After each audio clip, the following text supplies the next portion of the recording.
그동안 올려드린 상병 시절 이야기를 주제별 합본으로 올려드립니다. 나의 상병 시절 78번째 이야기. 육격 훈련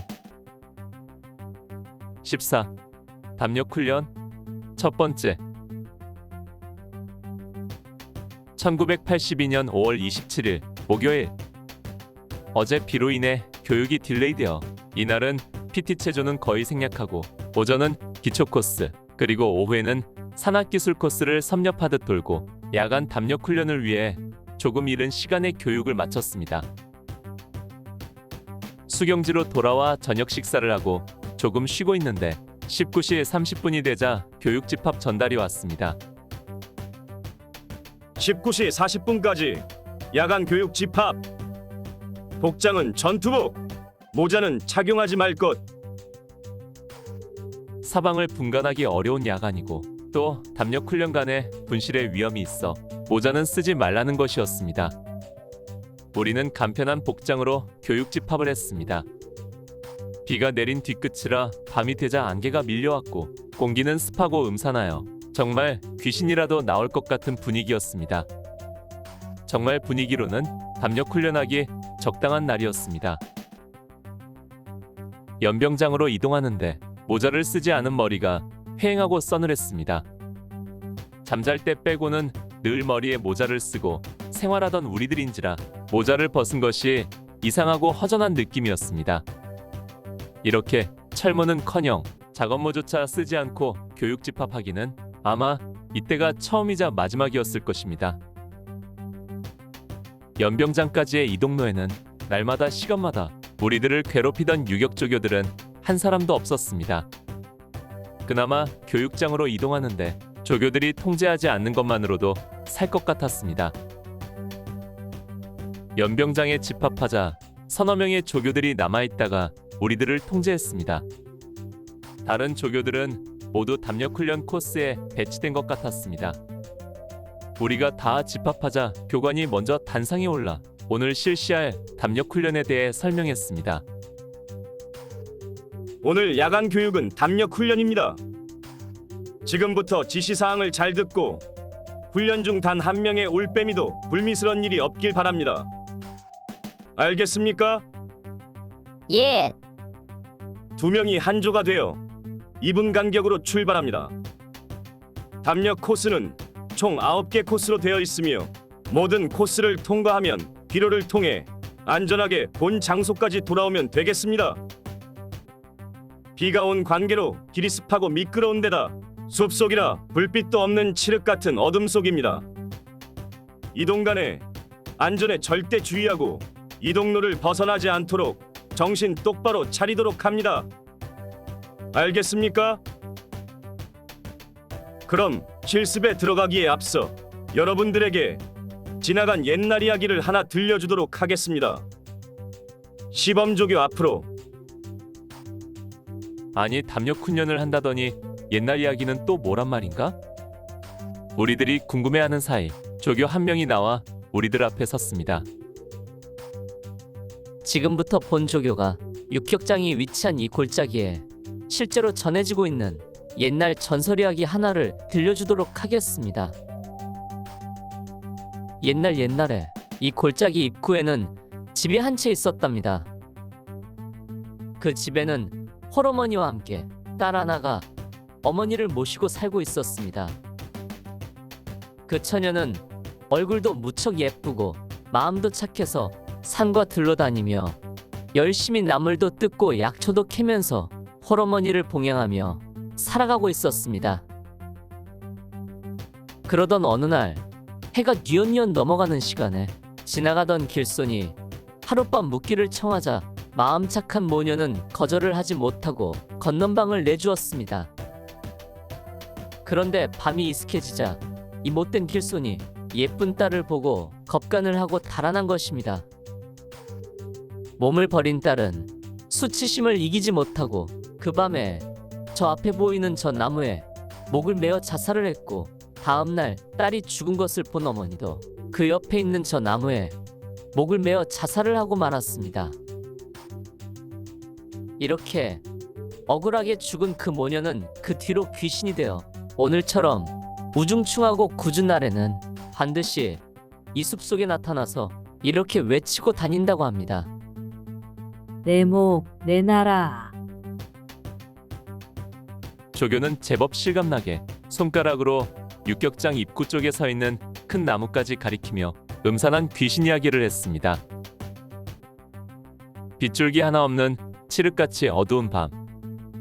그렇지 않아도 비가 내려 습기가 많고 싸늘해진 날씨에 귀신 이야기까지 들으니 분위기가 갑자기 음산해지는 느낌이었습니다. 담력 훈련을 실시하기 위한 분위기는 확실하게 조성되고 있었습니다. 이상 이야기를 마치고 지금부터 담력 훈련을 실시하도록 하겠다. 1조부터 출발. 구중대부터 시작하여 2명씩 짝을 지어 첫 번째 조가 선녀탕을 건너 사라졌습니다. 그리고 잠시 후 들리는 외마디 비명소리.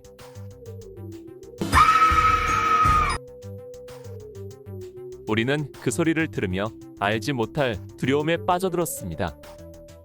도대체 저 어둠 속에서 무슨 일이 벌어지고 있기에 저렇듯 놀라는 소리를 지른단 말인가. 계속 2조, 3조, 4조가 조금씩 시차를 두고 출발했습니다. 어떤 조는 소리를 지르고 어떤 조는 별일 없이 조용했습니다. 그러다가 마침내 일이 터졌습니다. 2시간쯤 지났을까? 우리 11중대가 시작되었고 1소대부터 시작하여 차례로 2인 1조가 되어 어둠 속으로 사라졌습니다. 여전히 비명소리가 들리기도 하고 어떤 조는 조용히 지나가기도 했습니다. 그렇게 1소대가 끝나고 2소대원들이 조를 지어 계속 올라가기 시작했습니다. 우리 중대 2소대에 덩치는 꽤 컸지만 물렁해 보이는 이아무개라는 일병을 갖단 후임병이 있었습니다. 그는 출발하기 전부터 겁을 잔뜩 집어먹고 있었는데 차례가 되자 도살장에 끌려가듯 어쩔 수 없이 출발을 했습니다. 그리고 잠시 후 그동안 들려왔던 비명보다 훨씬 큰 비명소리가 숲속에서 들려왔습니다.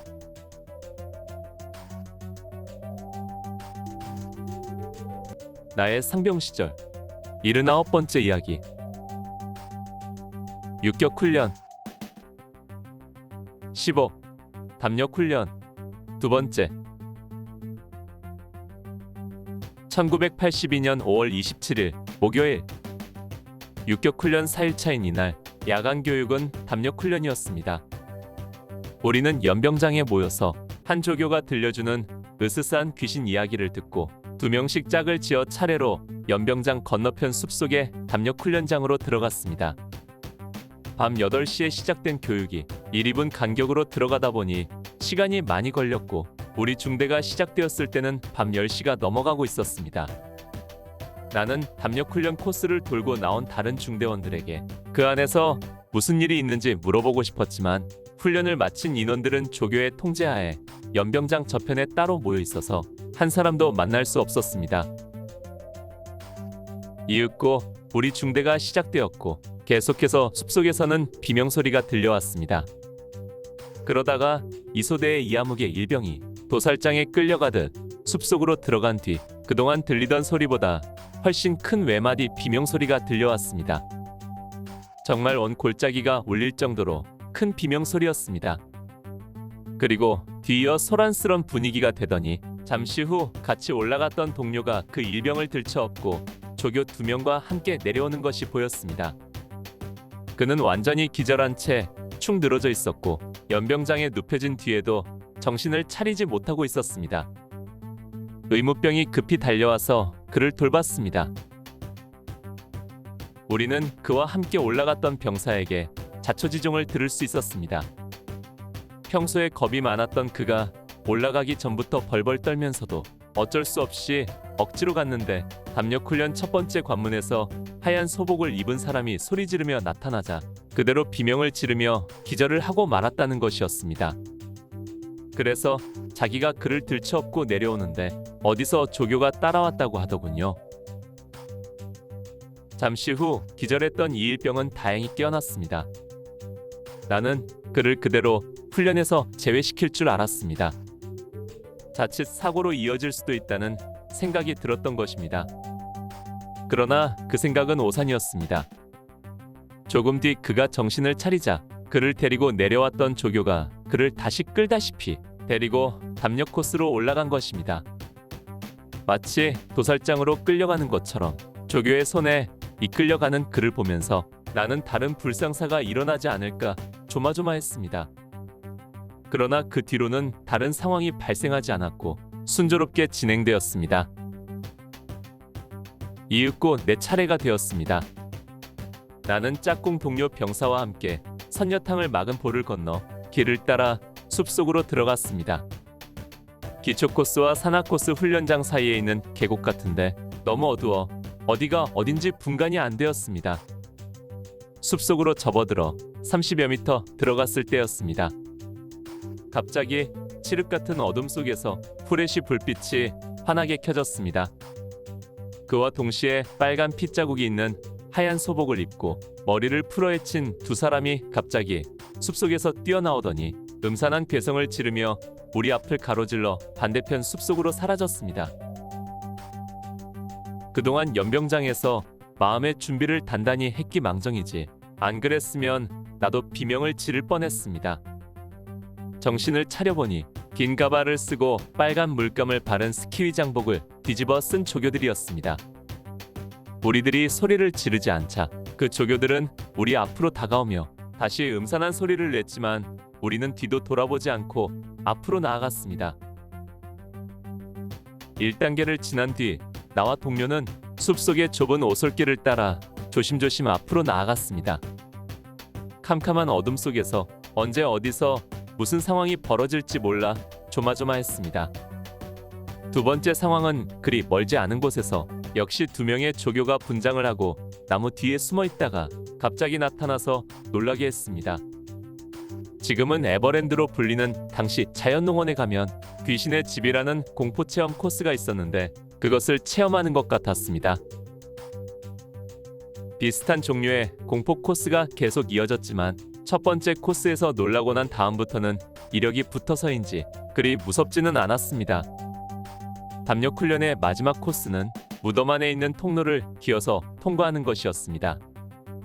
무덤은 나뭇가지 등으로 가상으로 만들어 놓았는데 앞쪽에 입구가 있었습니다. 입구는 낮고 좁아서 한 사람씩 기어서 들어가야 했습니다. 내가 앞서 들어가고 내 동료가 뒤이어 따라 들어왔습니다. 무덤 속에 들어가 보니 후레쉬 불이 하나 켜 있고 그 불빛 아래 커다란 관이 양쪽으로 두 개가 놓여 있었습니다. 그리고 우리는 그 가운데 통로를 기어서 통과하게 되어 있었습니다. 여기만 빠져나가면 끝이라는 생각에 빨리 기어나가는데 갑자기 관 속에서 피 묻은 하얀 옷을 입은 사람이 귀신 가면을 쓰고 누워있다가 일어나며 소리를 질렀습니다. 내 목 내놓고 가라. 관이 높아서 속이 보이지 않았고 설마 그 속에 사람이 누워있으리라 생각지 못했던 나는 정말 깜짝 놀랐습니다. 그리고 이것저것 생각할 겨를 없이 재빨리 기어서 무덤을 빠져나갔습니다. 내 동료 전우도 기겁을 해서 뒤따라 나왔습니다. 정말 등골에 식은땀이 쫙 흘렀습니다. 그동안 각 코스를 그런대로 쉽게 통과해서 올라왔는데 마지막 코스에서 방심하다가 당한 것 같았습니다. 코스를 마치고 길을 따라 내려가니 숲속의 작은 공터에 우리 앞서 올라갔던 조원들이 조교의 통제하에 기다리고 있었습니다. 내려가는 길이 험해서 개별적으로 가지 못하게 하고 함께 내려가도록 하는 것이었습니다. 연병장에 가보니 이미 마지막 조까지 출발을 했고 먼저 내려온 사람들도 수경지로 돌아가서 사람이 없었습니다. 우리들도 그대로 수경지로 돌아와 잠자리에 들었습니다. 시간은 23시가 넘어가고 있었습니다. 앞서 기절했다 다시 끌려 들어갔던 그 병사는 결국 그 조교와 함께 담력훈련 모든 코스를 마쳤습니다. 나중에 그에게 물어보니까 그의 대답은 싱거웠습니다. 해보니까 별로 무섭지 않았습니다. 이것이 그 당시 군대식 교육이었습니다. 아마 그가 기절했다고 해서 그냥 열외시켰다면 그는 그 공포심에서 벗어나지 못했을 것입니다. 그러나 그렇게라도 경험을 하고 난 뒤에는 그런 공포감을 극복할 수 있었던 것입니다. 아무튼 겁 많은 그 병사에게 확실히 효과 있는 담력 훈련이었습니다. 이렇게 해서 나는 그동안 군대에서 경험하지 못했던 또 하나의 훈련을 마쳤습니다. 그래서인지 이날의 담력 훈련은 특별한 기억이 되어 오늘까지도 잊히지 않고 있습니다.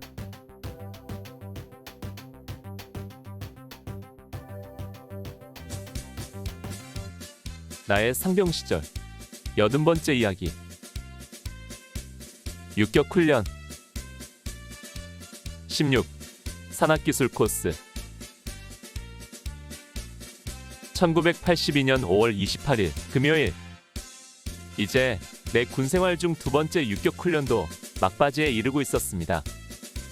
이번 유격 훈련은 다행히 비가 간간히 내려서 조금은 여유 있는 훈련이었습니다. 화요일 오후 훈련 중 2시간을 빼먹었고 수요일은 아예 하루 종일 육격 훈련을 하지 않고 넘어갔습니다. 그리고 목요일은 늦어진 교육을 보충하느라 힘든 PT 체조는 많이 생략하고 기초 코스와 산악기술 코스를 섭렵하듯 돌았습니다. 물론 각 코스마다 기합도 받고 PT 체조도 했지만 지난해에 비하면 그야말로 새발의 피였습니다. 물론 육격을 처음 받는 후임들에게는 질퍽한 연병장에서 PT 체조를 하고 산자락을 오르내리고 기합을 받는 것이 쉽지만은 않았을 것입니다. 거기에 어젯밤 경험했던 담력 훈련은 군대에서의 또 다른 추억을 만들어 주었습니다. 이제 유격을 이틀 남겨놓은 금요일. 아직 날씨는 흐려 있었지만 비는 내리지 않고 하늘은 점차 맑아지고 있었습니다. 어제 밤늦게까지 야간 교육으로 담력 훈련을 했지만 이에 대한 정비 시간 없이 새벽부터 1.5와 산악고보를 했고 아침을 먹고는 곧바로 교육 집합을 했습니다. 수경직 공터에서 조금 내려와서 육격 조교들이 우리를 인솔하여 연병장까지 갔지만 이제는 얼차려 없이 육격대 구호만 외치며 구보로 이동했습니다.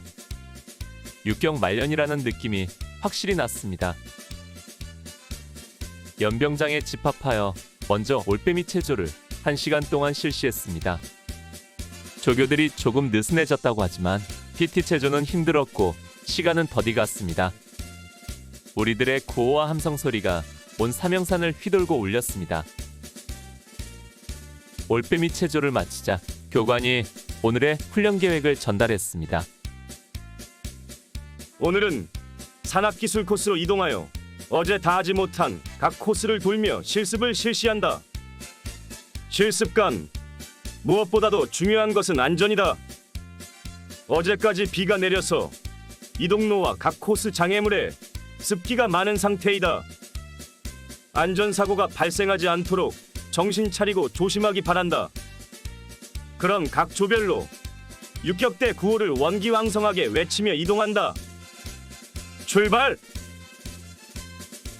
우리들은 조별로 분산하여 산악기술 코스로 이동했고 나는 레펠 코스부터 시작했습니다.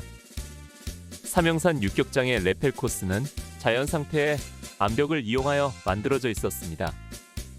즉 90도 가까운 수직의 암벽에 로프를 설치하여 하강하도록 되어 있는 것입니다.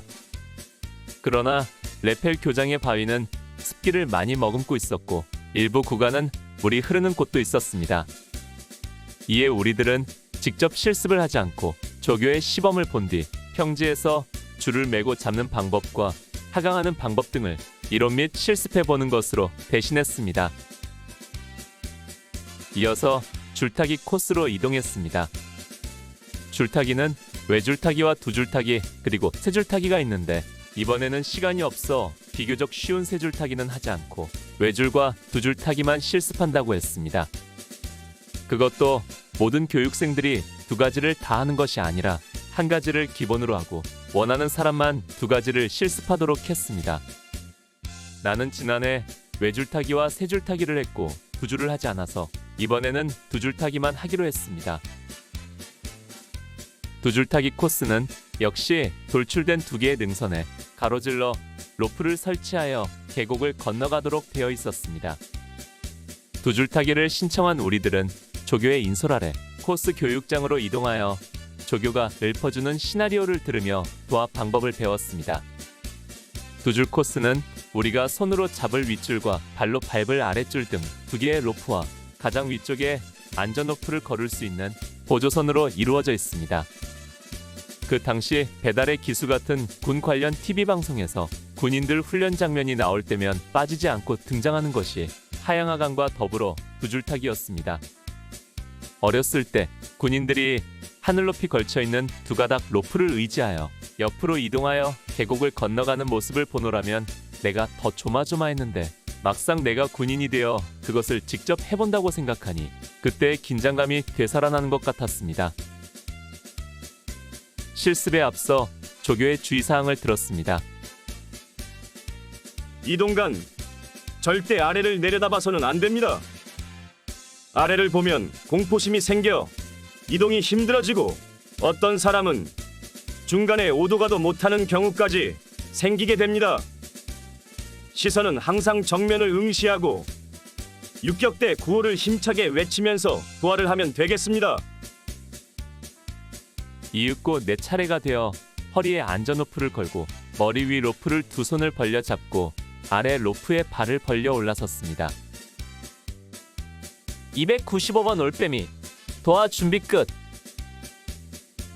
올해 내 올빼미 번호는 295번이었습니다.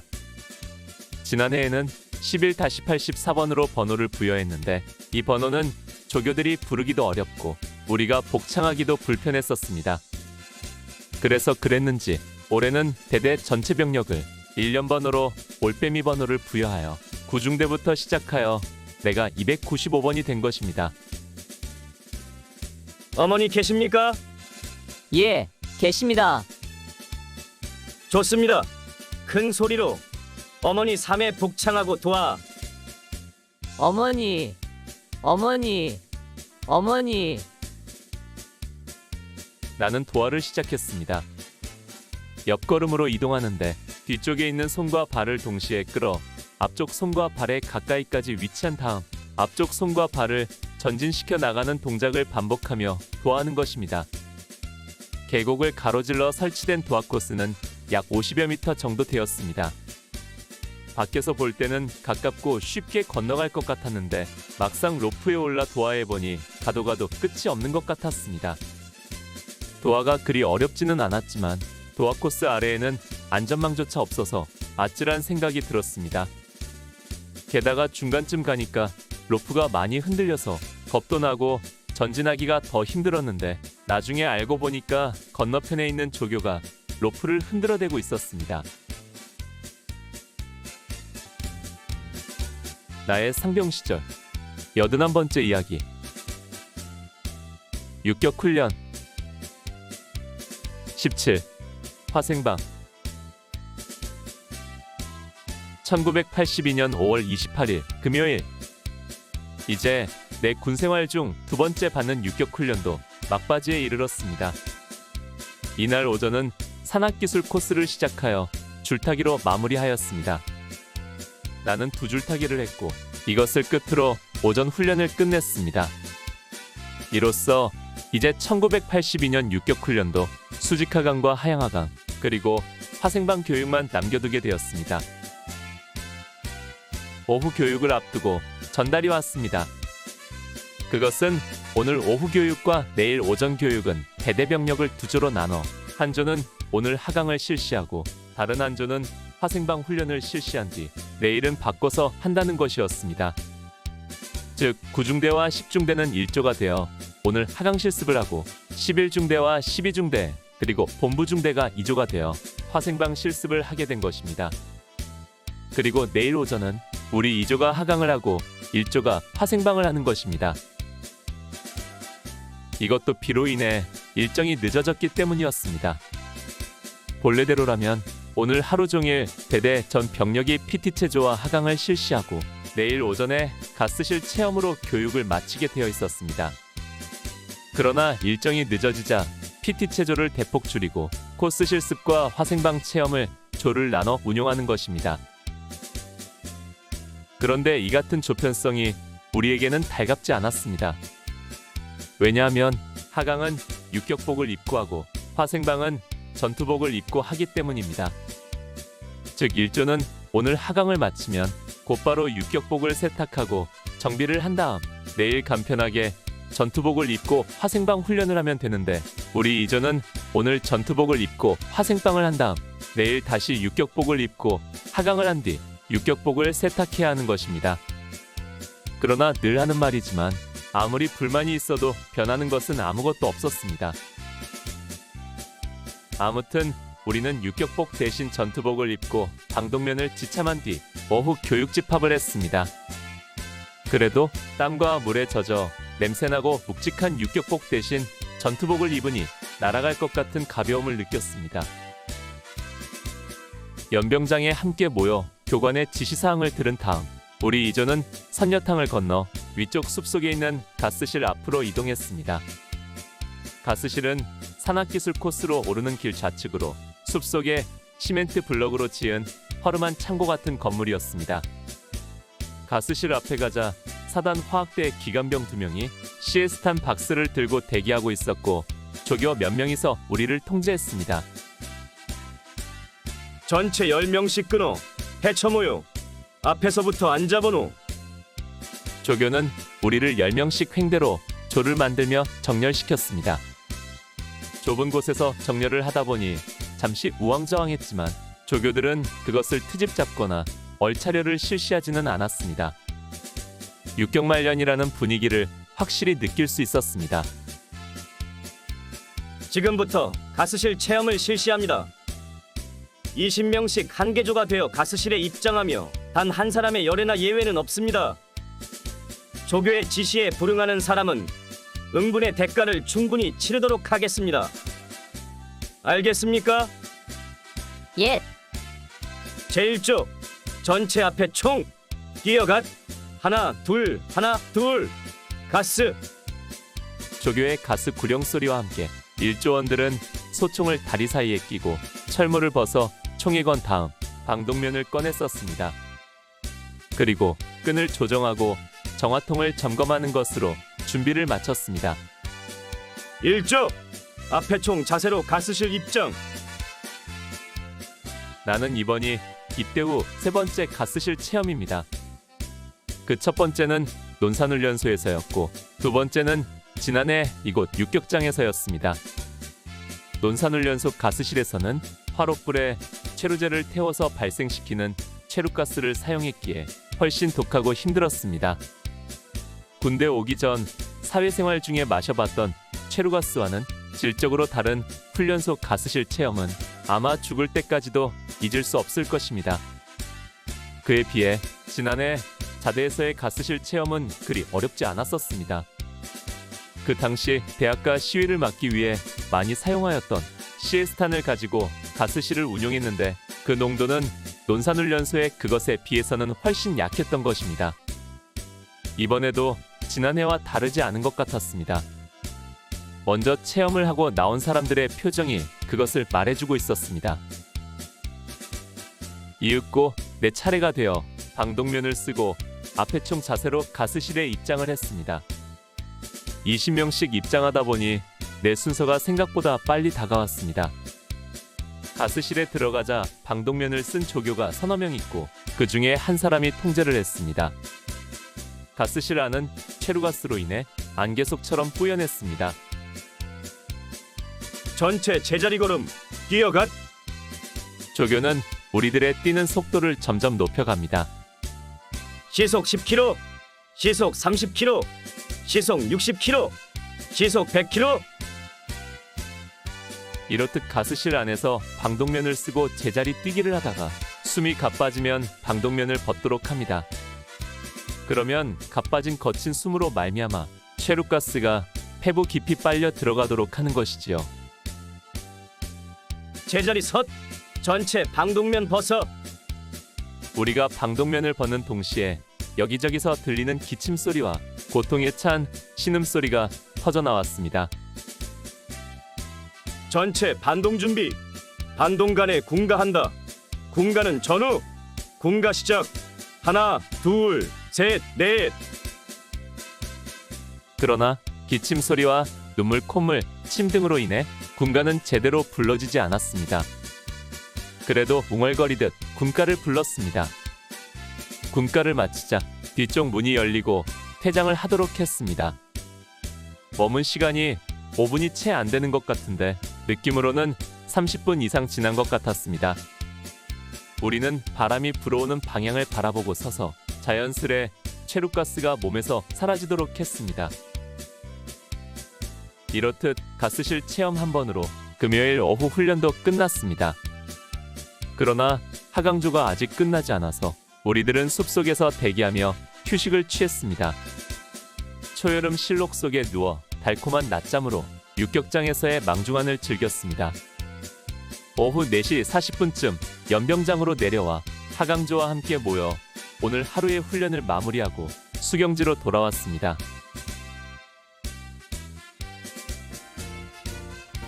나의 상병 시절 82번째 이야기. 육격 훈련 18. 수직하강 1982년 5월 28일 토요일. 올해 유격훈련 마지막 날 아침이 밝았습니다. 그동안 육격훈련 기간 내내 날씨가 흐렸는데 마지막 날은 햇빛이 곱게 비쳤습니다. 그동안 내린 비로 인해 깨끗해진 대기 속에 빛나는 햇살은 아직 계절적으로 마지막 봄날을 보내는 계절의 여왕이라는 5월의 햇빛이었습니다. 그러나 아직은 감상에 빠져들기에는 일렀습니다. 이제 1982년 유격훈련 대미를 장식할 하강 코스가 남아있기 때문입니다. 아침에 육격복을 입는데 아직 채 마르지 않은 육격복의 찬 기운이 온몸에 전해지면서 소름이 쫙 돋았습니다. 아, 아직 유격이 끝나지 않았구나. 긴장감이 느껴지면서 한편으로 어제 하강을 마친 일조가 부럽다는 생각이 들었습니다. 지난해 육격 마지막 날은 화생방 훈련을 한 뒤 여유 있게 철수를 준비했었는데 올해는 분위기가 달랐습니다. 주중에 비가 내려 훈련 일정에 차질이 생겼기 때문입니다. 쉴 때는 좋았는데 막판에 이런 변수가 생길 줄은 몰랐습니다. 본래 일정대로 하면 어제 하강을 하고 오늘 화생방을 했을 것이고 그랬다면 좀 더 여유 있게 훈련을 마무리하고 퇴소했을 텐데 우리는 육격 마지막 날까지 빡세게 돌아가야 하는 것입니다. 하강 코스를 실습해야 하기 때문에 긴장감을 갖도록 하기 위해서인지 여전히 새벽 일조점호와 산악구보를 하고 교육 집합도 7시 40분에 모여 연병장으로 이동했습니다. 이동간 기합은 없었으나 연병장에서 우리들 하강조는 1시간 동안 PT 체조를 했습니다. 그동안 비로 인해 느슨했던 교육 분위기를 다잡기라도 하려는 듯 마지막 날까지 빡세게 시키는 것입니다. 어쨌든 우리는 하강을 남겨두고 있었기 때문에 우리 자신도 긴장감을 늦출 수는 없었습니다. 그러면서 저 숲속에서 화생방 가스실 체험 3, 4분만 하면 오늘 교육이 끝나는 9중대와 10중대가 한없이 부러웠습니다. 올빼미 체조를 마치고 우리는 연병장에서 육격 교관으로부터 하강 훈련에 대한 교육을 받았습니다. 지금부터 수직 하강과 하양 하강을 실시한다. 올해 수직 하강과 하양 하강은 대대장님 엄명에 의해 단 한 명의 올빼미도 열애 없이 참여하도록 한다. 수직 하강은 현재 선녀탕 위에 수평으로 설치된 와이어 로프를 이용 수평 이동을 한 다음 조교가 지정하는 지점에서 수직 낙하하는 훈련이고, 하양 하강은 대각선으로 설치된 로프를 발차를 이용하여 하강하다가 마지막에 선녀탕에 입수하는 훈련이다. 본 유격장에는 하양 하강 코스가 120m와 250m 두 개가 설치되어 있는데 오늘 실습은 120m 코스에서만 실시한다. 실습관 조교들의 통제에 적극 협조하여 단 한 사람의 올빼미도 불미스러운 일이 일어나지 않도록 한다. 알겠나? 예. 그럼 두 개의 조로 나누어 한 조는 수직 하강을 실시하고 한 조는 하양 하강을 실시한다. 수직 하강을 마친 사람은 하양 하강을 위해 하강을 마친 사람으로부터 발차를 받아가지고 하양하강 출발점으로 올라가고 하양하강을 마친 사람은 수직하강 실습장으로 이동하도록 한다. 우리 중대는 먼저 수직하강부터 시작했습니다. 나는 지난해에도 이 두 가지 하강을 모두 해본 경험이 있기 때문에 그리 두려움은 없었습니다. 그러나 처음 유격을 받는 후임병들 중에는 얼굴에 걱정을 가득 담고 있는 사람이 많았습니다. 아마 지난해에 나도 그랬을 것입니다. 특히 물의 두려움을 많이 가지고 있는 사람들은 건물 2층 정도의 높이에서 수직으로 떨어져 두 길이 넘는 물속으로 빠진다고 하니 겁을 내는 병사도 꽤 있었습니다.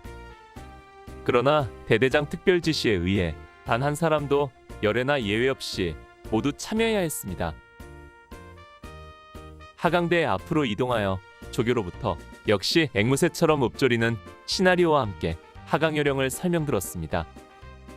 수직하강은 수평도하와 수직하강 등 두 단계로 이루어져 있습니다. 즉, 먼저 하강대에서 수직하강 지점까지 수평 이동을 하는 것은 도하이고 그 지점에서 낙하하는 것이 수직하강입니다. 이윽고 네 차례가 되어 아래에서 허리에 안전로프를 메고 하강대에 올라 수평로프에 걸려있는 활차를 손에 잡은 뒤 보고를 했습니다. 295번 올빼미 도하 준비 끝. 지금 가장 보고 싶은 사람이 누구입니까? 어머니가 가장 보고 싶습니다. 그럼 어머니를 크게 3번 복창합니다. 어머니, 어머니, 어머니. 좋습니다. 유격대 구호를 외치며 도와. 유격대, 유격대, 유격대. 수평도하는 내가 가고 싶다고 가는 것이 아니라 활차에 묶여있는 로프를 조교가 잡고 있으면서 조금씩 풀어서 나를 하강 지점까지 이동시키는 것입니다. 이윽고 내가 하강할 지점에 이르자 움직임이 멈췄고 나는 다시 보고를 했습니다. 295번 올빼미 하강 준비 끝. 좋습니다. 유격대 구호를 3번 외치고 하강. 조교의 명령에 따라 나는 다시 육격대 구호를 3번 외치고 활차를 잡고 있던 손을 놓았습니다. 삼형산 육격장의 수직하강대 높이가 5m라는데 떨어지는 시간은 생각보다 길게 느껴졌습니다. 한참을 떨어지다가 마침내 차가운 물이 내 발에 닿는다는 느낌이 드는 순간 내 몸은 물속으로 빨려 들어갔습니다. 물속으로도 한참을 들어가는 느낌입니다. 발이 바닥에 닿는 순간 박차고 올라 물을 헤치며 나왔습니다. 준비 과정은 길었지만 실제로 하강은 순식간에 끝났습니다. 이것으로 수직하강을 끝내고 하양하강을 하기 위해 대기자 뒤에 가서 줄을 서서 차례를 기다렸습니다. 수직하강보다 하양하강 시간이 오래 걸리기 때문에 대기자들이 꽤 긴 줄을 만들고 있었습니다. 나의 상병 시절 83번째 이야기. 육격 훈련 19. 하양하강 그리고 끝. 1982년 5월 28일 토요일. 올해 유격 훈련 마지막 날 마지막 훈련입니다. 훈련 마지막 날이었지만 주중에 내린 비로 인해 훈련 일정이 늦어져서 훈련은 빡세게 진행되었습니다.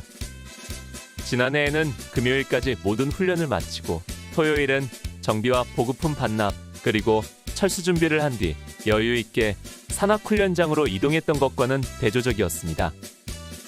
육격 훈련장에서 망중한을 즐긴 대가를 톡톡히 치르고 있는 것입니다. 아침부터 올빼미 체조를 1시간 하고 곧바로 하강 코스로 이동하여 나는 수직하강부터 실습을 했습니다. 이렇게 수직하강을 마친 다음 하양하강을 위해 대기자 뒤에 서서 순서를 기다렸습니다. 하양하강을 하기 위해서는 먼저 하강을 마친 사람으로부터 도르래인 활차를 받아가지고 올라가야 하기 때문입니다. 수직하강보다는 하양하강이 시간이 더 걸리기 때문에 대기자가 꽤 되었습니다. 게다가 하양하강만 끝나면 모든 훈련이 끝나고 곧바로 씻고 세탁한 뒤 쉴 수 있기 때문에 모두들 서둘렀습니다. 하양하강은 육격의 꽃 또는 하강의 꽃이라 부릅니다. 그만큼 멋지고 스릴 있는 훈련이지요. 방송에서 육격 훈련을 소개할 때면 거의 빠지지 않고 등장하는 것이 바로 하양하강 장면이었습니다. 하양하강은 도르래인 활차를 이용하기 때문에 활차하강이라고도 불렀습니다. 삼형산 육격장의 하양하강대는 연병장 위쪽 산중턱에 있었습니다. 그곳에서부터 선녀탕까지 긴 와이어 로프가 두 가닥 설치되어 있습니다. 아래쪽 굵은 줄은 우리가 활차를 타고 내려갈 하강 로프이고, 위쪽 약간 가느다란 줄은 만약에 사고를 대비한 안전 로프를 거는 줄입니다.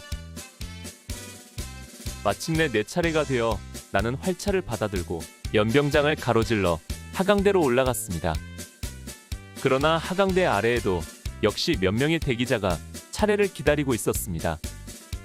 마침내 내 차례가 되어 하강대로 올라가서 허리에 안전 로프를 걸고 들고 간 활차를 와이어 로프에 건 다음 활차 손잡이를 단단히 잡고 출발 준비를 마쳤습니다. 하강대에서 내려다본 아래 풍경은 아득했습니다. 우리가 하강할 거리는 120여 미터였습니다. 앞서 출발한 전우가 육격대 구호를 외치며 내려가고 있고, 아직 하강을 준비 중인 전우들은 올빼미 체조를 하며 대기하고 있었습니다. 또 모든 하강을 끝낸 사람들은 목욕을 하며 뒷마무리를 하는 모습도 보였습니다. 이윽고 앞서 출발한 전우가 선녀탕에 무사히 입수하자 조교가 통제했습니다. 보고! 295번 올빼미 하강 준비 끝. 295번 올빼미 애인 있습니까? 예, 있습니다. 보고 싶습니까? 예, 보고 싶습니다. 그럼 애인 이름을 삼형산이 떠나가도록 3회 복창합니다. 아무기야, 아무기야, 아무기야. 좋습니다. 육격대 구호를 힘차게 외치면서 출발! 조교가 내 등을 스치듯 미는 순간 나는 쏜살같이 로프를 따라 내려가기 시작했습니다. 머리 위에서는 활차가 돌아가는 소리가 쏵쏵 들리고 시원한 바람이 온몸을 감싸며 마치 날아가는 느낌을 갖게 해주었습니다. 나는 활차 손잡이를 꽉 쥐고 육격대 구호를 외쳤습니다. 유격대, 유격대, 유격대. 하강 속도가 점차 빨라지고 선녀탕의 물이 눈앞으로 확 다가왔습니다. 이윽고 하강을 통제하고 있는 육격교관이 들고 있는 빨간 수기가 머리 위로 올라갔다가 아래로 휙 내려가는 것을 보면서 나는 두 발을 90도 각도로 올리며 잡고 있던 활차에서 손을 놓았습니다. 순간 엉덩이가 물에 스치며 미끄러지는 느낌이 들더니 순식간에 물보라와 함께 온몸이 물속으로 빨려 들어갔습니다. 아, 이제 이것으로 1982년 유격이 끝났습니다. 내 개인적으로는 군 생활 중 두 번째 유격이 이렇게 끝났고, 이는 또 하나의 관문을 통과하는 순간이었습니다. 모든 유격 훈련을 마친 우리들은 선녀탕 아래 개울로 내려가 홀랑 벗고 목욕을 하고 옷을 빨아 널었습니다. 그동안 제대로 갈아입지 않은 속옷과 양말에서는 때국물이 줄줄 나왔습니다. 빨래를 해서 널고 다른 병력들이 훈련을 마치기까지 젖은 팬티만 걸치고 그늘에 누워서 잠을 잤습니다. 주중에 비가 내리고 흐렸던 날씨가 계속되었는데 오늘은 맑은 하늘에 햇살도 제법 뜨겁게 비쳤습니다. 오전 11시 30분이 되자 집합 전달이 왔습니다. 모든 병력의 실습이 마친 것입니다. 우리는 아직 젖어있는 육격복을 걸쳐 입고 집합했습니다. 이제는 모든 훈련이 끝났기에 그리 서두르지 않아도 되었습니다. 저승사자 같은 육격교관도 없고 악다구니 하는 조교도 없었습니다. 빨간 모자 흰 장갑도 두려울 것이 없었습니다. 연병장에 집합하고 인원 파악이 끝나자 다른 절차 없이 교육을 끝낸 뒤 수경지로 돌아가도록 했습니다.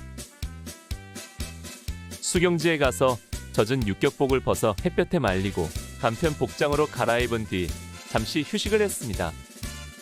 시원한 산바람 속에 텐트에 누워있는 마음이 평안했습니다.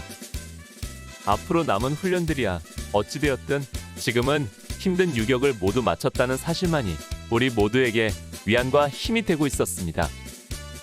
잠시의 휴식을 한 뒤 점심을 먹고 오후부터는 본격적으로 태소 준비를 시작했습니다. 덧붙이는 글. 현재 유격장에서는 하강 훈련을 실시하지 않고 있습니다.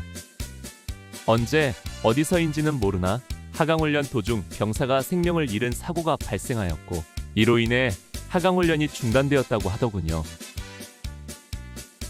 전후회에서 유격장을 방문했는데 선녀탕보는 개방되어 일반 개울이 되어 있었습니다.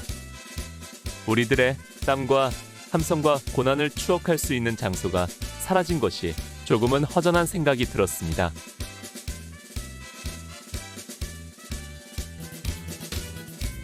나의 상병 시절 84번째 이야기. 유격 훈련 20. 철수 준비와 퇴소식. 내 군대 생활에서 또 하나의 획을 그었습니다. 군 생활 여정 중 이제 절반을 겨우 넘긴 시점에서 두 번째 유격 훈련은 원숙한 군인으로 들어가는 하나의 관문이었고 험로였습니다. 앞서도 소개했듯이 전임 중대장이었던 김철곤 대위는 내무교육 시간에 군대 생활에 대해서 이렇게 이야기했었습니다. 군대 생활을 세분해서 보면 전반 16에서 17개월은 군인으로 양성하는 기간이고 18개월 이후부터가 진짜 군인으로서 생활하는 것이다. 그의 이론대로라면 나는 이제부터가 정말 군인다운 진짜 군인의 생활이 시작되는 것이었습니다. 그런 의미에서 이번 유격은 그 경계를 이루는 분수령이었던 것입니다. 비록 비가 내려서 훈련이 많이 약화되었다고는 하지만 그래도 유격은 유격이었습니다. 밤이면 텐트 속에 끙끙 앓는 소리가 간단없이 들렸고 새벽이면 천근같이 무거운 몸을 이끌고 일조점호에 산악고복까지 해야 했습니다. 또한 이제는 상병으로 소대의 중고참이었기에 후임병들 앞에서는 힘들고 약한 모습보다는 의연한 모습을 보이며 그들을 이끌어야 했습니다. 그래도 이번 유격 훈련은 여러 가지 면에서 지난해 유격보다는 힘이 덜 들었습니다. 그 첫 번째는 내가 두 번째 유격을 받고 있기 때문일 것입니다. 아무래도 한 번 경험을 했기 때문에 미리 예측이 가능했고 그에 따라 마음의 준비를 하며 대처할 수 있었던 것입니다. 두 번째는 누누이 이야기했듯이 비로 인한 날씨의 도움도 있었습니다. 유격장에서 하루 훈련이 취소되고 텐트에 누워 휴식한다는 것은 아무 때 아무나 경험할 수 없는 시간이었습니다. 그러나 내 생각에 뭐니뭐니 해도 올해 교관이 신사적이어서 힘이 덜 들었다고 생각합니다. 이것은 비단 내 생각뿐 아니라 지난해 유격을 경험했던 사람들이 대부분 하는 말이었습니다. 지난해 유격 교관은 우리 중대 박아묵의 소대장이었는데 그 당시 유격장에서 그는 저승사자 같았었습니다. 그는 지난해 올빼미 체조 시간에 우리를 거의 초죽음으로 몰아넣곤 했었습니다. PT 체조 중에서도 가장 힘든 온몸 비틀기나 앉아 뛰며 돌기 등을 수도 없이 시켰고 틀린 사람은 가차없이 불러내어 갖가지 얼차려로 우리를 괴롭혔습니다. 그 당시 받았던 얼차려 중에서도 잊지 못할 얼차려가 지휘대 위에 상체를 반쯤 밖으로 내놓고 누워있도록 하는 것이었습니다. 얼핏 쉬워 보이는 얼차려인데 그러나 막상 상반신을 밖으로 내놓고 누워서 2~3분만 지나면 대부분이 고통에 찬 신음소리를 내야 했고 1.5m가 넘는 지휘대 밑으로 거꾸로 떨어지는 경우도 많았습니다. 지금 생각하면 자칫 목이라도 부러질 위험한 얼차려였는데 나를 비롯한 많은 사람들이 그 지옥 같은 얼차려를 맛보아야 했었습니다. 그런데 이번 유격 교관은 구중대 소대장이었는데 들리는 소문으로는 그가 육사 출신이라고 했습니다. 겉으로 보기에는 강골 타입인데 그러나 지난해에 비해 많이 신사적이었습니다. 억지로 시킨다는 느낌이 거의 없을 정도로 원칙적이었습니다. 같은 교육을 시키더라도 지난해에는 얼차려를 주기 위한 PT 체조였다면 올해는 PT 체조를 위한 얼차려라고 표현하는 것이 맞을 것입니다. 물론 육격을 처음 받았던 지난해와 중고참이 된 올해가 나 자신의 느낌이나 훈련에 임하는 자세에서도 많이 달라졌겠지만 그래도 지휘관의 영향력은 무시하지 못할 것입니다. 그러나 아무리 그렇다 하더라도 육격 훈련은 힘들었습니다. 그러기에 하양하강을 끝으로 이제는 1982년의 육격 훈련은 모두 끝났다는 사실만으로도 우리는 즐거웠습니다. 1982년 5월 29일 토요일 모든 하강을 마치고 냇가에서 목욕과 빨래를 한 뒤 시원한 그늘에서 낮잠을 자며 쉬다가 11시 30분 집합 명령을 듣고 모여서 모든 훈련을 마무리하고 수경지로 돌아왔습니다. 수경지로 돌아와 잠시 휴식을 한 뒤 점심밥을 타다 먹고 곧바로 철수 준비를 했습니다. 지난 일주일 동안 우리의 안식처가 되었던 텐트를 철거하기 시작했습니다. 육격장에서 텐트는 나무를 잘라다가 지주대를 세워 만들기 때문에 아주 튼튼합니다. 또 그 안에 총기 거치대와 군장과 장구류를 수납할 관물대까지 만들기 때문에 설치하는 것도 힘들지만 철거하는 것도 만만치 않습니다. 또 철거 후에는 거기서 나온 잔해들을 모아서 숲속에 보이지 않도록 갖다 버리는 등 전장 정리까지 말끔히 해야 했습니다.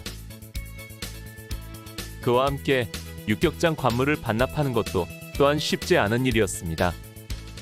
육격장에서는 육격복과 철모, 탄띠, 수통 등등을 수령해서 사용하기 때문에 퇴소 시에는 다시 반납해야 하는데 여기서 문제는 늘 수령한 숫자보다 반납할 때 숫자가 차이가 난다는 것입니다.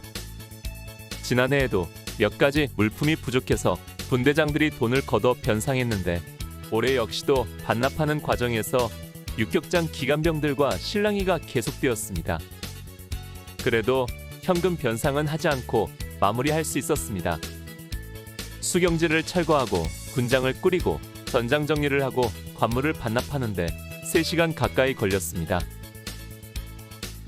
모든 것을 마치고 잠시 쉬다가 퇴소식을 위해 군장을 메고 연병장에 모였습니다. 퇴소식은 16시 정각에 시작되었습니다. 이제는 빨간 모자에 흰 장갑에 육격조교도 없고 날카로운 소리로 호령하던 육격교관도 없었습니다. 육격조교들도 우리 부대원으로 돌아와 같은 복장으로 함께 집합해서 퇴소식을 했습니다. 우리는 평소 신고식처럼 대대 전체가 중대별로 집합해서 대대장에게 육격훈련 퇴소 신고를 했습니다. 육격훈련이라는 명성에 비하면 퇴소식은 간단히 끝냈습니다.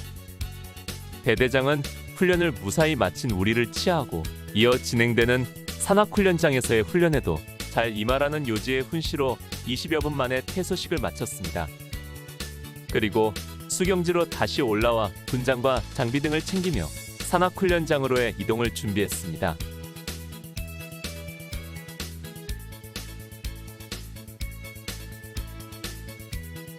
오늘 추억여행에 함께 해주셔서 감사합니다. 다음 이야기를 기대해 주시고 구독과 좋아요 부탁드립니다. 항백